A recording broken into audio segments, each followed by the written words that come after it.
Ariana Grande, à nouveau célibataire? Il semblerait bien.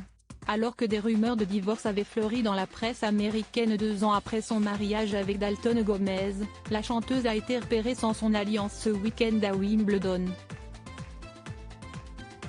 Un signe que le divorce n'est plus très loin, selon certains.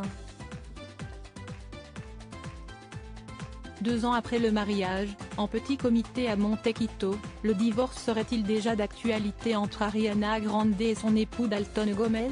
Pour la presse américaine, et notamment TMZ qui cite des proches du couple, tous les deux se dirigeraient tout droit vers la fin de leur union et seraient déjà séparés depuis plusieurs mois. Une théorie qui semble assez plausible puisque, ce dimanche, la chanteuse a été repérée dans les gradins de Wimbledon, entre les deux acteurs Jonathan Bailey et Andrew Garfield. Mais sans son mari, agent immobilier, ni son alliance. Exposant ses mains tatouées, la jeune femme devenue blonde, et qui avait choisi une casquette blanche et un t-shirt gris, ne portait aucun bijou. De quoi confirmer les doutes des médias américains, qui annonçaient déjà des soucis dans leur mariage depuis janvier dernier. Mais la chanteuse, plutôt discrète sur sa vie privée, n'a rien confirmé. Les rares photos de son mari sont elles aussi restées sur son compte Instagram. Alors, espère-t-elle se donner une nouvelle chance? En tout cas, à Londres, elle s'est bien éclatée avec les deux comédiens, souvent photographiés en plein éclat de rire. Elle a eu l'air de passer un bon moment. Une vie amoureuse marquée par un drame probable futur divorcé, Ariana Grande n'a cependant jamais vraiment eu une vie simple. La jeune femme a notamment vécu une histoire difficile avec Jay Brooks, enchaînant les ruptures et les réconciliations.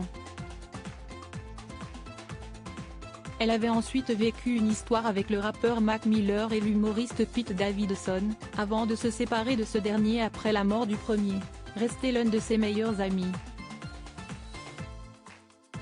Un décès à 26 ans qui l'avait profondément marqué. Récemment, encore, elle avait tenu à lui rendre hommage. Je pense que rien ne comptait plus pour lui que la musique.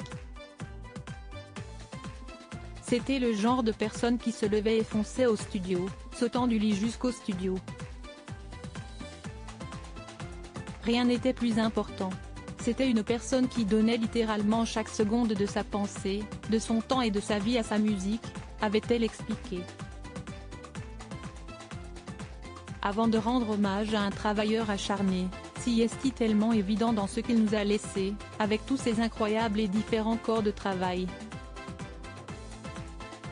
Si est-il un si beau cadeau, je pense qu'il a touché le monde.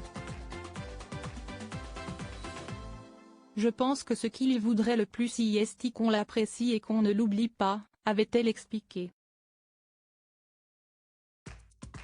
Une belle déclaration dont on espère qu'elle ne lui a pas à nouveau coûté son mariage.